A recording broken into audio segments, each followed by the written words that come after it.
Welcome back to Let's Hustle Homes with Hazel. I'm your host, Hazel Shakur. Together, we're here to learn, execute, thrive, and succeed.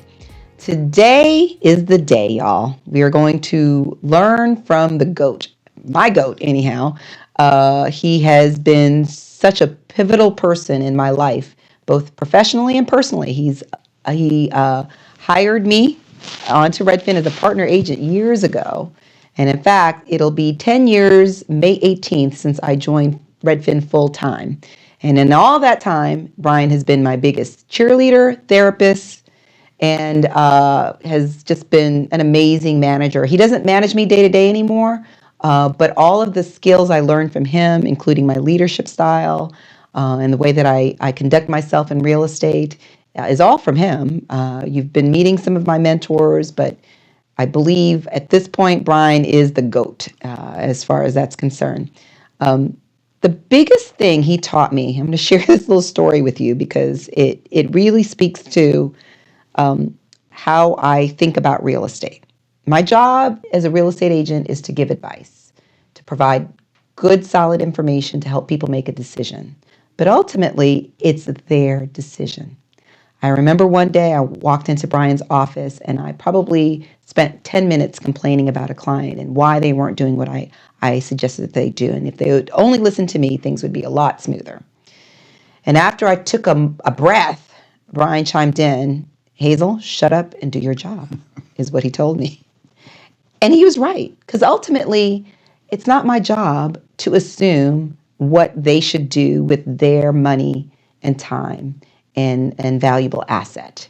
My job is to give them advice. Their job is to take this advice and make a decision. And then my job, as long as it's legal, is to go execute the decision that they've made. That was a very valuable lesson, and one I needed to learn at that point in my life and in my career. And it's one that's carried me over for years after. So anyhow, without further ado, I want to introduce my mentor, my boss, Bryan Waters. Oh, Hazel, thank you very much. You're way too kind, and you got me blushing. So, no, it's been a pleasure working with you over these 10 years, and you're just an amazing person, amazing talent, an amazing spirit, and that's something that I saw just a long time ago when you were a partner agent, and that's why I wanted you so bad to work with us, because I could see that your values matched our values, as far as putting customers and clients and people first and caring about people. You exhibited that and showed it in how you treated all of your clients and even your partner clients, and that type of thing. And I just knew that that's something that we needed within our organization, because at the end of the day, we get caught up in closing deals and looking at things transactionally, but what we're really doing is building relationships. And if you run into somebody who is empathetic and caring, you have a good agent, right? And that's what I saw in you, and that's what you've exhibited, and that's what, it's not even exhibit, it's how you live, Yeah. And it's not just clients and customers, your coworkers, your peers, me. Your introduction's way too kind. I'm not that great guy, but yeah, I mean, that's just who you are. You walk around with a smile on your face. You're positive. You're solution oriented, and always willing to help people. And that's you can't teach it. Yeah. No, thank you, Bryan. Oh no, thank you. So we're going to get back to the other thing that actually you've helped me with throughout the years is work-life balance. Yeah. Because there has definitely been times when you've told me you're doing a lot, and that's actually one of the wonderful things about working at Redfin is that you do have someone looking out for you and saying, "Hey, do you need a break? What's going on? How can I help?" Yeah. And you've always been that for all of us. I often attribute your leadership to helping build the powerhouse that is Redfin, Maryland. You hired a lot of the people who hired all the new people who continue the tradition of caring about our clients and making sure that we take care of each other. I feel like one of the things that often happens is my wins are your wins. You're always at our award ceremony, and we really truly appreciate that. And to have someone who always has our back, even when there's a situation that is not pleasant, I call you and your job is to help me fix it, and as our broker. Yeah. And so that's been great. But tell us a little bit more about yourself, because how exactly did you end up being the DMV broker for Redfin? Like, well, how did you get started in real estate? What was your journey? Wow. I was born a child. No, I'm not going to go that far. But, I started off in the mortgage industry with Citibank and Norwest, which became Wells Fargo, as a loan originator, and did that for years. And then, started like in the early 2000s, started my own mortgage company. And, did that for quite some time. And then came the recession. Dun, dun, The dun. dark days. The Yeah. dark days. Yeah. But up until that point, you see ebbs and flows in the industry, right? And, you weather them. It's no big deal. You really didn't, I think in my younger years, I really didn't pay too much attention about it because we didn't live in a 24-hour news stream like we do now. So you didn't know what you didn't know. Yeah. What you knew is that, I've got somebody, I need to help them, and you help them. Then came the crash or what have you. People were no longer, getting mortgages. I didn't have any money to lend. But then I just thought about it. I thought about something. One of my biggest, investment gurus is Warren Buffett. And he said, obviously, it's world famous. When he saw people running away from something, he would run toward it. So I saw everybody leaving real estate, and they would come to and work with me as mortgage originators. To supplement their income. And I'm like, well, why are y'all leaving real estate? I was like, well, why don't I get my real estate license and see what this is about? Because I only knew one side of the business. So I did that and started off doing, a lot of BPOs, broker price opinions for servicers and that type of thing, because everybody was getting foreclosed on. Yep. And, since there's always business. There's always some business. You got to figure it out. So I was like, how am I going to leverage this situation? I'm not going to lie. I was kind of despondent. I was scared. I had a little daughter, and just recently married and that type of thing. And my wife, she was that comfort. She said, you've always made money. You've always figured it out, and you're going to figure this out. I was like, you know what? You're right. Yeah. I am. So did the broker price opinions, worked on a few investment properties and that type of thing. And then one day, I get a call from Redfin. And I met with Karen Krupsaw, one of our previous vice presidents of real estate operations. And it's like, hey, they got this job where you show properties, right? And I showed up in my three-piece suit and stuff like that. And, I was like, yes, interview. And she sat down and said, what you got to do, as a field agent or associate, what we call associate agent now, is, meet people, show them properties, or, meet up for inspections or hand off keys, meet an appraiser, and we'll pay you. I was like, and then what? It's like, that's it. I was like, what? Open doors. Open doors, right? And I was like, okay, so, I did that. And I remember telling my wife, it's like, yeah, you're not going to see me because I got some money to make up. And, went and did this associate agent position. And you covered the entire state of Maryland back then. Yes. Because I think you were the fourth or third. Something like that. Higher. Yeah. In Maryland. So, exactly. So, I'd go as far down as St. Mary's County, up to Towson, Westminster, just showing properties, doing, various events. And we were actually kind of like, Uber before Uber was Uber, driving everywhere. And what I learned from that experience was I really, really loved real estate. Yeah. Being, a loan officer, you're at your desk or in front of your laptop or computer, just, writing deals and that type of thing, figuring things out. But as a real estate agent, you're out on the road and you're seeing properties, you're seeing different, architecture, you're meeting different people from all walks of life. And it was the most amazing experience that I ever had. I was like, this is the coolest thing in the world. And it sounds corny, but I truly meant that. And I really enjoyed helping people, and hearing their stories.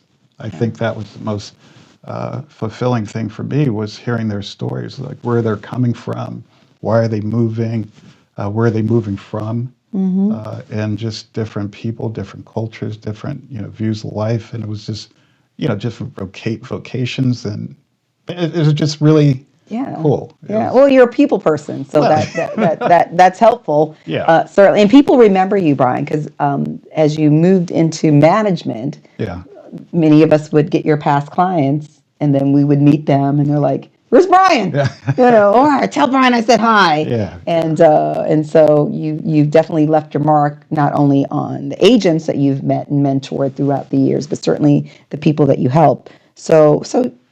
Redfin was a good fit for you. It's been an amazing fit for me. yeah. And I think they put us in an environment where we can thrive and not feel like a lone wolf, and have the support of management and our broker. And again, it doesn't hurt that they also can know how to sell a house and know how to get leads for us. So that's been amazing.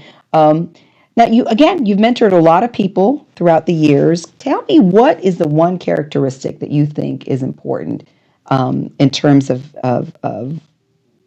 separating top agents from those who struggle, in the market or in the industry? Empathy and caring. I think when an agent just gets out of the transactional part of the business and actually cares about the person that's in front of them, that's the key to success that I've seen. Not just at Redfin, but throughout the industry. People who actually care. You mentioned your Redfin gives us leads, customers, and that type of thing. And there's a transition that comes after you've been in this business for a very long time. Early on, and this is something I would probably even tell early agents. People look at other people, strangers, as leads, right? And I think as we, I guess, mature in the industry, we look at them as people who need our help, right? And an opportunity. We look at it as an opportunity to help somebody improve their life. Once you move from transactional to that level, it almost ensures success. You can't help it because it becomes part of you. You're taking a vested interest of this individual that I've never met, who's obviously in a place that they don't want to be, and they want to move to a place where they want to Oh be. my God, it's really that simple. It's really that simple. You boil it right down to the core of the job, the assignment. And you have to understand the assignment. The assignment. And that, just having that mindset will lead and guide all of your other actions. When you wake up in the morning and, some people will be like, oh, gosh, I got to meet this person at this property and it's Saturday. Or you wake up, it's like, wow, I can't wait to meet this person because I got properties to show them and I've got information to share. So it's a paradigm shift in how a person thinks. So. Yeah, no, I agree. I feel like, and maybe that's been the key to my success, and likely yours as well, is that we do not think of our clients as transactions. They really are people who were there to help. They have a problem. We are there to help them find the solution. And it's so nice to be able to say, I get invitations now, even from people who moved away. I get pictures. I have one couple who are RVing all over the country for 3 years now, and every once in a while they will send me a photo of them standing in front of their RV in some beautiful location. And that's such a good feeling. I think a lot of why I like real estate is because you're helping someone in the most important transaction of their lives, and you're helping them find shelter. And that's a pretty big deal. And I feel like being able to understand that and to take that challenge on is something that's important to achieve. Not just because you get paid, that's nice, but but at the same time, you're making a huge change, helping them change and transition from one place to the next place. I think that's important. So mind shift, the way that they view their job and their relationship with their client. I think that's the key to someone who's going to succeed in real estate or someone who's really going to struggle. They're just after the dollars. You're never going to be successful. Right? I agree. I agree. I love that. No. Yeah. All right. So let's talk a little bit about today's market? Because I think it's always the elephant in the room these days, because there's some expectation that the economy is transitioning. We're having, daily things are happening in the culture and the politics of our lives that create potentially, not today, but maybe a little further down, a shift in the market, and puts us in anyway, the people who are in real estate, it's always in the back of our minds that at some point the market will shift, can shift. And what would you recommend people do now, and what is your take on the current market? My take on the current market is the same take as it was back in 1985, 86 when I got into the market, right? It's just the market. And it's because you didn't have a lot of information. So it's almost good to kind of be ignorant of what could potentially come down the road. You don't know what you don't know. Yeah. Right? And you can get into analysis paralysis and this whole news cycle of the sky is falling. The sky has been falling ever since I've been in this business. Okay, it really has. Yeah. There's like, you listen to like, oh gosh, interest rates are high. Interest rates probably what were they in the mid 80s? 12%? Yeah, at least 10 and above. Yeah, 10 and above, and that type of thing. And it's always been that way, right? We can talk about Fed policy. We can talk about inventory. It's down. Home sales are down. Some prices are up in some areas. Some prices are down in others, but it's still the market. And I think that's my advice to anybody. It's like, don't. I mean, you can pay attention, because you need information to give to your clients to help them make decisions. But as far as what it is that you do as an agent and how you approach people and helping them, that can't change, right? Yeah. That's irrespective of the market, right? What you do on a daily basis to educate yourself and educate your clients, not only of the market, but the marketplace, the locations, the inventory that is available, is your best benefit to your client. So try to, if at all possible, filter out the important stuff and block out the non-important stuff. So there's all sorts of talks about this, that, and the other thing. It's like, yeah, that's noise, right? A lot of things fill up our heads and our time and that type of thing. And I think you just have to distill a lot of it to use that information that's important to you. And the task at hand. And the task at hand. Yeah. And I think that's good. Keep an eye on it, but don't let it discourage you. You use the phrase analysis paralysis, because I find myself doing that quite a bit, as though I can look into a crystal ball. I think what, for me, the issue has been, I was blindsided by 2008, 2009. Weren't we all? I was doing well. Yeah. I had a pipeline of business. Yeah. It didn't occur to me that this bubble would actually burst and we would be caught up in a 10-year crawling out of the hole that we all dug ourselves into back then.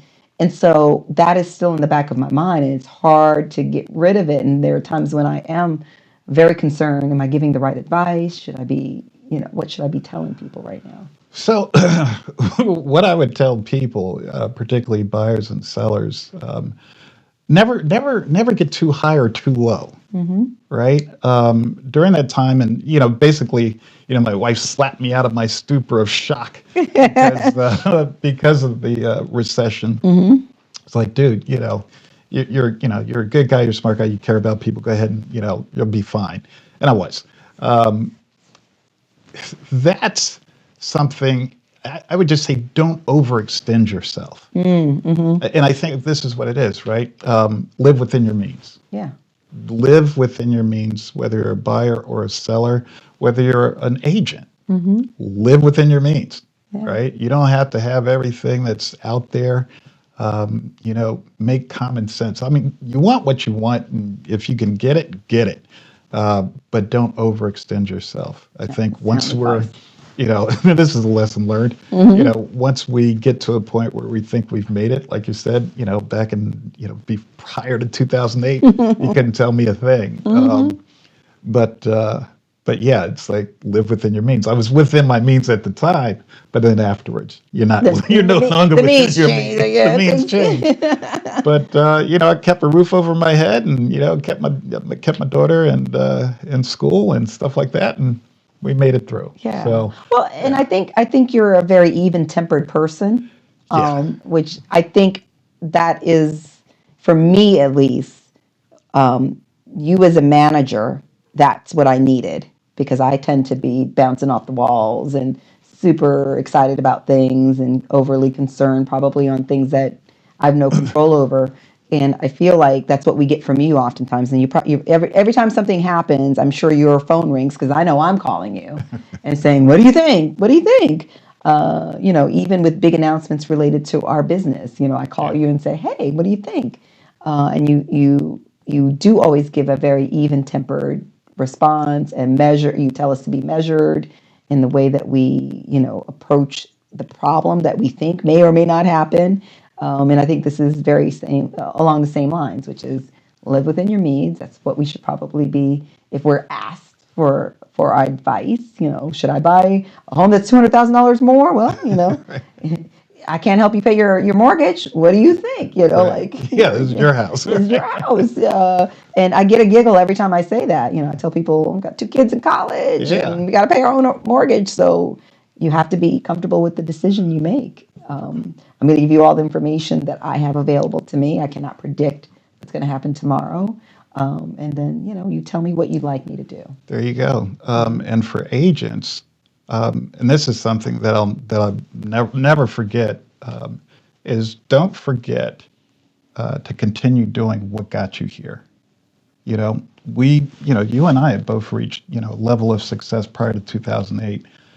By caring about people, following up with people, and just doing our thing. And even in the face of, say, a negative market or a downturn in the market, you can't stop doing that. That's the thing I think that got us through, and all the folks that are still in the business, right? They didn't stop doing what got them there. They may have been shocked for a minute, and You have to recover. they had to recover, cry in the corner, have a drink or whatever. Yeah. But then they snapped out of it and went back to doing the basics, right? It's like all your old coaches used to, from sports used to tell you, it's like the fundamentals, the basics. You got to do those things that keep producing results, and you got to do them over and over and over again until you reach the result that you're looking for. So don't stop doing that, whether the market's high, whether the market's low. Keep working on your fundamentals and doing those things. That's great advice because I think there are times when the market shifts or something happens, and even with the change last year and how buyer agents are compensated, Yeah, we were all a little bit concerned that maybe it was going to create a problem and we would not have the ability to continue to do what needed to get done to sell homes. But it happened. There were a few times where you were like, okay, I got to make sure that I have the right forms filled out. But we all survived it, and now we're all still, for those of us who yeah. stick with the fundamentals and the basics, we're all still here. The world did not come to an end. It didn't. Yeah. Yeah, but you would have thought last year, Oh my goodness, yeah. right? We were like, well, I will say this, again, shout out to Redfin because we found ourselves in a prime position to be able to manage our way through that new process, the Yeah. new world, Yeah. because you guys prepared us for it. We were already built to kind of provide that level of administration to the transaction. Right. And we were practicing how we were going to explain the new way. I just remember there was a lot of activity to make sure that we can go out there and still deliver what we need to deliver without letting that change that we were all a little bit afraid of Yeah. impede us from doing what was the important work of helping people buy and sell homes. Yeah. Yeah. So yeah, thank you for getting us through that because I know you were super busy as our broker, meeting after meeting after meeting. Stressed out. Yeah, exactly. Definitely. There was, and then in kind of managing the first few weeks or month after the change happened to make sure that we weren't messing it up. So, Yeah. Yeah, you got us But through for that. all the chatter that was before, the day after, I literally, the day or week after, it was complete silence. Yeah, we're just out there sticking to the fundamentals, helping people buy and sell houses. Yeah. So that's great. What obviously having empathy was one of the kind of the starting point, the foundation of being a good realtor. Can Yeah. you think of other things that you would recommend, a skill or, a Yeah. character trait that you think is really important? The one that comes to mind is grit, right? You have to have the fortitude to get through tough times, tough transactions. You agents deal with everything. You're dealing with divorces. You're dealing with foreclosures. You're dealing with, people in high pressure moves. You're dealing with, million dollar, multi-million dollar properties and that type of thing. And it's a very stressful environment to be in. But you have to have some internal fortitude to get through, right? If something goes wrong, how do you react? Right? Or it's not even wrong, but if something doesn't go the way that your client would like for it to go, how do you react? Right? Do you hide from the problem or do you address the problem head on? Right? If something changes in the market, say interest rates go up, how do you address that? Do you run from it and say, oh gosh, the interest rates are too high? Or do you meet it head on and provide your clients with, solutions? This is what we can do. So I think grit is one of those things that successful agents have to kind of weather the storm, right? And to have difficult and hard conversations with their clients and with themselves to get through and past, this challenge. So you have to have that because this is it's not an industry for the meek. It really, it's just not. It just isn't because this can break you down, but you just have to have that in order to get through issues. Issues happen all the time. So That's kind of our job, is to solve the issues, because there should never be an expectation. You certainly shouldn't give your client the expectation that it is a transaction that you're lucky if it is stress-free and it runs smoothly, but more than likely it isn't going to work that way. No yeah, matter how good an agent you are, no matter, how seemingly it starts off, yes, pretty smooth. You should always anticipate, and you should prepare your clients. I think that's what I had to learn to do, is to prepare yeah, my clients to know that there are things that could go wrong. I put it in writing, I talk about it, so that when it happens, there you go. I'm not getting that phone call. Well, you didn't tell me, because they will remember and they'll say, Hazel, you told me this could happen. Right. And it is happening. And I think you have a solution, or what should we do? Yeah, And then your job is to go in there and say, okay, here are the options. And here's what I absolutely. think we should do. Yeah, And I think that you're right, that grit to kind of go through all of the various landmines that can happen in a real estate transaction, and to get your clients safely across those landmines, I think yeah, is kind of your job. Sometimes on your back, because sometimes it gets really, this is a lot of money. People are making plans thinking that yeah. they're going to be closing, and then they're not. And so, but you also said something to me years ago. There's these things called Bryan-isms, y'all. And the one that I'm going to recall right now is that, as it relates to grit, is what is it you once told me? You told me, okay, to go do your job, stop trying to get people to do what you want, go do your job as long as it's legal.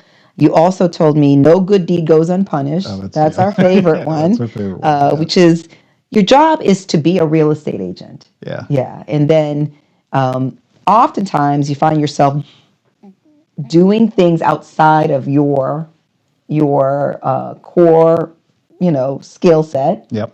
and then you don't always get the best review, even after you've extended yourself. I think there's a story you tell related to moving people.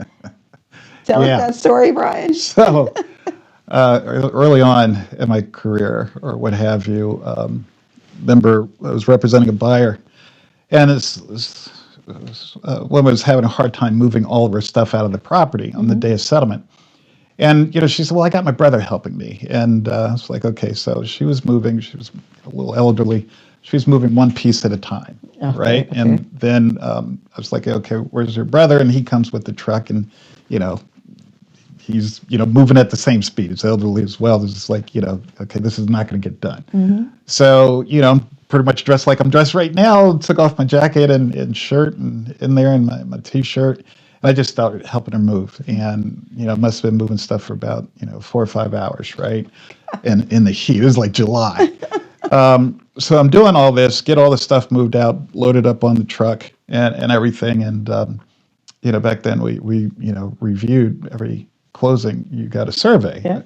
And the folks, gave me 1 out of 10. They gave me an 8 because the sellers hadn't moved out. And these aren't even my clients, right? I was like, whoa, slow down. And not only that, but they watched me move. So they didn't help. They knew what you had to do to get everyone to the settlement table. Yeah, and it was it wasn't necessarily my responsibility, but I figured, okay, let me help because that's what I'm doing. And I looked at that. I was like, well, why not a 10? Right? It's like a move, got you in the house. But I was like, you did what you did because you care. Yeah, right. It goes back to the empathy. I think we started empathy, and as long as we're empathetic and we help, even though it may not be part of our job, and we may not be rewarded for it or thanked for it, because sometimes it can be a little thankless job. Yeah, it can be thankful. Because they don't know what we're doing in the background either. Right. Like they don't know what it takes to get us to the settlement table, and I don't think. They don't want to know how the sausage is made. Yeah. They're just glad to put some mustard on it and eat it. Yeah. So. But yeah, that was a lesson learned. Right. It's not Bryan Waters Moving Company. Yeah. So, I just kind of stored that. I couldn't really be mad at, the folks because it probably wasn't the move part. It was probably something else in the transaction. Yeah. Maybe my communication wasn't all that it should have been. Yeah. Right. Or maybe I should have prepared them to let them know that this person hadn't moved out. Yeah. So I always try to take every experience, be it positive or negative, and learn something. That's me too. I learned that from you too. Once I started getting surveyed all the time, I'd come in your office, probably sometimes in tears, like, "Oh, you got to call them and find out." And I'll have one more story about an experience with you. I remember I had gotten a bad review. It was a new construction townhouse, National Harbor, and I harassed them to give me a review because I was expecting a really good one. Yeah. And they didn't give me a good one. And then you called to find out, what was lacking in my performance. Yeah. And they said, well, she didn't seem to know the contract really well. And you're absolutely right. There are things that you think you're doing well or don't even recognize as being seen as a deficiency.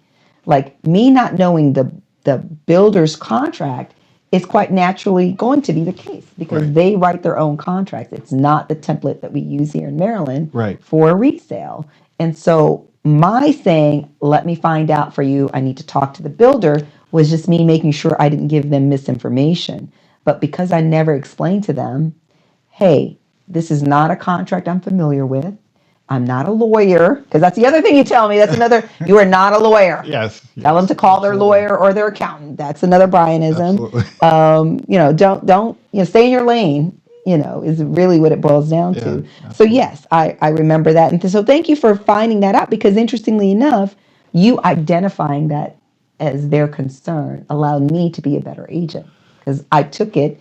And I do feel like every bad review, there's probably a grain of salt in all of it. And you should consider, what could I have done better? And that's the other thing I like about working for you and for Redfin, is that we're always striving to improve our skill set, in the service that we provide to people. So thank you for that. And thank you for being here. 30 minutes already gone by. And right? I know. And so here. Just got started. I know. We're going to have to bring you back because you have so many gems. But I really want to focus on the 2 things that you think a good agent needs to have in order to be successful in this business. They have to have empathy and grit. There you go. E.g. Might even add 3. What's the third one? They got to care. They got to care. Got to care. So EGC. EGC. EKG. Jack. You have to have Jack. You have to have grit. And you have to be able to get through hard conversations, get through hard seasons in real estate and markets, and being able to always bring the empathy, because no matter how hard it is for you, the person that you're trying to help, it's probably even more stressful for them, because it is their money, their roof over their head, their lives. And so if you keep that in mind, even if they are not giving you the best review, or they're a little cranky because it didn't happen the way they expected to, give them grace, because you care. Because you care. Because you care. You have it, guys. You're learning from the best, guys. If I'm amazing, it's because of this man right here. He is the broker, the manager behind the amazing agent that I am today. So thank you, Bryan. Thank you, Hazel. As usual. And anyhow, so there you have it. Another episode of Let's Hustle Homes with Hazel. And again, I'd like to see you in the next episode. Tune in and learn a little bit more how you can execute in real estate so that you can have a thriving, successful business and life. So take care. I'll see you next time.